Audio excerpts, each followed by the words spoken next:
Principal की importance क्या है, सिग्निफिकेंस मीन इंपॉर्टेंस। तो यहाँ पे कुछ इंपॉर्टेंस दिए हुए।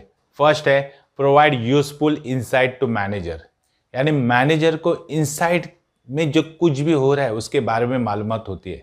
तो ये मैनेजमेंट के प्रिंसिपल यूजफुल होते हैं यहाँ पे कि मैनेजर को प्रॉब्लम के सिचुएशन के बारे में बताने का काम करते हैं प्रिंसिपल ऑफ मैनेजमेंट। एक्सप्लेनेशन क्या है इसका देखेंगे। Study of principle help to improve, अगर आप प्रिंसिपल का स्टडी करेंगे तो इसका हेल्प होता है improve the understanding of situation and problem and situation समझने में आसानी होती है। It further help the manager को हेल्प करती है to find out the solution to the problem, यानी प्रॉब्लम को सॉल्यूशन फाइंड आउट करने के लिए मैनेजर को हेल्प करती है। या हैंडल सिचुएशन हैंडल करने में मैनेजमेंट के principle are an outcome of the experience of various professional people. बहुत सारे प्रोफेशनल पीपल का उसके मैनेजमेंट के प्रिंसिपल के बारे में क्या एक्सपीरियंस है, उसका रिजल्ट है, वो रिजल्ट के बेसिस पे प्रिंसिपल बने हुए। This type of timely guidance and time पे गाइड्स करते हैं, उससे कारण क्या होता है, reduce the wastage of resources का वेस्टेज कम हो जाता है। Goal can be achieve in appropriate manner, और गोल अचीव होता है एक प्रॉपर वे से। ये पहला बेनिफिट है कि मैनेजर को सिचुएशन एंड प्रॉब्लम अंडरस्टैंड होने में हेल्प होती है, मिनिमम वेस्टेज होता है, प्रॉब्लम हैंडल करने के लिए वेज मिलता है। ये प्रिंसिपल ऑफ मैनेजमेंट का एक बेनिफिट है। सेकंड बेनिफिट क्या है, helpful in efficient utilisation of resources मतलब प्रॉपर्टी जो फिजिकल है, मैन पावर है, ह्यूमन रिसोर्सेज है, मटेरियल है, मशीन है। एक जो रिसोर्सेज है उसका यूटिलाइज मतलब यूजफुलनेस एफिशिएंटली होता है, प्रॉपर होता है। अगर आप प्रिंसिपल ऑफ मैनेजमेंट यूज करेंगे तो उसका बेनिफिट क्या है, आपके रिसोर्सेज प्रॉपर यूज होंगे। चलो देखेंगे इसमें एक्सप्लेनेशन क्या है। इन एवरी ऑर्गेनाइजेशन में देखो 2 टाइप्स ऑफ रिसोर्सेज है are use, that is physical resources, उसमें क्या क्या आता है, मटेरियल है, मशीन्स है, मनीज है एक्सेट्रा। और ह्यूमन रिसोर्स में मैन पावर आती है, जो आदमी लोग मेहनत करते हैं। The basic function of management is to make proper balance, इसमें प्रॉपर बैलेंस करना चाहिए between this resources by putting them to optimum मतलब ज्यादा से ज्यादा proper use and control on wastage of resources, और रिसोर्सेज के वेस्टेज पे कंट्रोल होना चाहिए। यानी प्रिंसिपल ऑफ मैनेजमेंट के कारण हम लोग यूटिलाइजेशन कैसे करते हैं रिसोर्सेज का, एफिशिएंटली करते हैं, ऑप्टिमम करते हैं, ऑप्टिमम मतलब प्रॉपर करते हैं। देन नेक्स्ट बेनिफिट है, नेक्स्ट सिग्निफिकेंट है थर्ड वाला, साइंटिफिक डिसीजन। देखो ये प्रिंसिपल में साइंटिफिकली कंसीडर करते हैं। In the business organisation scientific decision means systematic और बैलेंस डिसीजन रहते हैं। साइंटिफिक डिसीजन ऑलवेज कैसा रहता है, सिस्टमेटिक रहता है। प्रिंसिपल ट्रेन द मैनेजर को ट्रेन किया जाता है to handle the critical situation, एकदम डिफिकल्ट सिचुएशन भी कैसे हैंडल करने का, टैक्टफुली, एकदम properly. Otherwise manager have to work always with the trial and error method, नहीं तो मैनेजर को ट्रायल एंड एरर मेथड पे रहना पड़ेगा, भाई ट्राई करो, गलती हो गया तो वापस ट्राई करो, ऐसा रहना। लेकिन प्रिंसिपल ऑफ मैनेजमेंट है ना, डायरेक्ट साइंटिफिक डिसीजन देते हैं।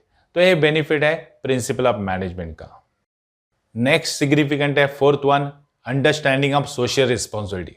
हर बिजनेस की एक सोशल रिस्पॉन्सिबिलिटी रहती है। प्रिंसिपल ऑफ मैनेजमेंट इसके बेस पे कुछ एडवाइस करता है, जैसे management principle are based on every aspect of the organisation का हर एस्पेक्ट यानी हर स्वरूप देखा जाता है, so that they can focus on providing quality product at reasonable price, यानी रीजनेबल प्राइस में अच्छा क्वालिटी वाला प्रोडक्ट मिलना चाहिए, उसके ऊपर प्रिंसिपल ऑफ मैनेजमेंट फोकस करता है। तो इट मीन्स क्या है, सोशल रिस्पॉन्सिबिलिटी है ना कि अच्छे प्राइस में अच्छा क्वालिटी वाला प्रोडक्ट कंज्यूमर को मिले। सेकेंड है avoiding artificial monopolistic situation in the market, यानी मार्केट में आप आर्टिफिशियली मोनोपोलिस्टिक मत करो, यानी जानबूझ के शॉर्टेज करना एक गलत बात है, जिससे आपका बिजनेस लॉन्ग टर्म नहीं रहेगा। ये भी एक सोशल रिस्पॉन्सिबिलिटी है। तो प्रिंसिपल ऑफ मैनेजमेंट में ये बताया जाता है कि आप आर्टिफिशियली मोनोपोलिस्टिक मत करो। देन फेयर कंपटीशन, आप कंपटीशन करो लेकिन प्रॉपर होनी चाहिए, चीटिंग नहीं होनी चाहिए, पार्शियलिटी नहीं होनी चाहिए। देन फेयर रेम्यूनरेशन, आप वर्कर को सैलरी कैसे दो, फेयर दो। रेम्यूनरेशन जो रहता है सैलरी एंड वेजेस कैसे दो, फेयर यानी proper. Then change in environment change होता रहता है। हेल्दी वर्किंग प्लेस दो, स्टैंडर्ड टूल्स एंड मशीनरी अच्छे दो तो प्रोडक्शन अच्छा निकले आ जाएगा। इसका ही मतलब प्रिंसिपल ऑफ मैनेजमेंट इधर क्या बताता है, आपकी सोशल रिस्पॉन्सिबिलिटी बताता है। तो ये बेनिफिट है। नेक्स्ट बेनिफिट है फिफ्थ वाला, एनकरेज रिसर्च एंड डेवलपमेंट, मतलब R&D। तो प्रिंसिपल ऑफ मैनेजमेंट कैसा है, डायनेमिक है, चेंज होता है, सिचुएशन चेंज हो जाएगी तो प्रिंसिपल ऑफ मैनेजमेंट आप अलग अलग यूज कर सकते हैं। बहुत सारे प्रिंसिपल्स है मैनेजमेंट में। Their nature goes on changing along with the changes in the business world. जैसे बिजनेस वर्ल्ड चेंज होता है तो आपका बिजनेस का नेचर भी चेंज होना चाहिए। तो प्रिंसिपल ऑफ मैनेजमेंट इधर कैसे बेनिफिट करके देता है मैनेजर को, तो देखो, इट एनेबल द मैनेजर को क्या करता है, to bring consistent improvement in them. आप आपके वर्क में कंसिस्टेंट कंटिन्यूसली इंप्रूवमेंट करो। R&D department always work on, इसलिए R&D डिपार्टमेंट ऑलवेज वर्क करते हैं finding the new technique in the field of production. Production के फील्ड में कोई तो नया टेक्निक लाओ जिससे प्रोडक्शन अच्छा होगा, फाइनेंस में, मार्केटिंग में, ह्यूमन रिसोर्सेस में। इसका मतलब क्या होता है, प्रिंसिपल ऑफ मैनेजमेंट आपको एनकरेज करता है, प्रोत्साहन देता है कि आप R&D करो, रिसर्च एंड डेवलपमेंट करो। तो ये बेनिफिट है। नेक्स्ट बेनिफिट है 6 help to coordinate and control. Coordinate मतलब एक दूसरे को सपोर्ट करो, कंट्रोल मतलब कोई भी वेस्टेज हो रहा है तो उसको कंट्रोल में रखो। ये प्रिंसिपल ऑफ मैनेजमेंट सिखाता है। तो मैनेजमेंट प्रिंसिपल आर गाइडलाइंस है, वो आपको एडवाइस करेंगे, रेकमेंड करेंगे क्या, फॉर बेटर कोऑर्डिनेशन नहीं कंट्रोल करो। It is a very challenging to create coordination करना, बहुत चैलेंजिंग रहता है। कोऑपरेशन रखना अमंग द डिफरेंट एम्प्लॉई जो वर्किंग इन डिफरेंट डिपार्टमेंट में काम करते हैं, अलग अलग वर्कर्स होते हैं, उसमें हमेशा डिस्प्यूट रहता है। तो डिस्प्यूट नहीं होने के लिए कोऑर्डिनेशन और कोऑपरेशन से काम करना बहुत चैलेंजिंग रहता है। लेकिन मैनेजमेंट प्रिंसिपल ऑफर करता है आपको suitable system while establishing coordination and control। तो एक बेनिफिट है। देन 7 डेवलपमेंट ऑब्जेक्टिव अप्रोच, यानी आप ऑब्जेक्टिव अप्रोच ऐसा डेवलप करो कि जिसका बेनिफिट आपको मिलना चाहिए। फॉर एग्जांपल देखो, with the help of the various principle of management one can develop an objective approach.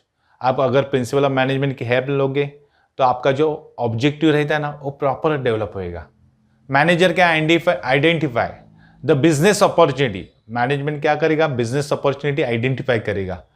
Root cause of problem in correct manner, business में एग्जैक्टली प्रॉब्लम क्या है, उसका रूट है ना, वो फाइंड आउट करेगा। Then can provide appropriate solution find out करेगा।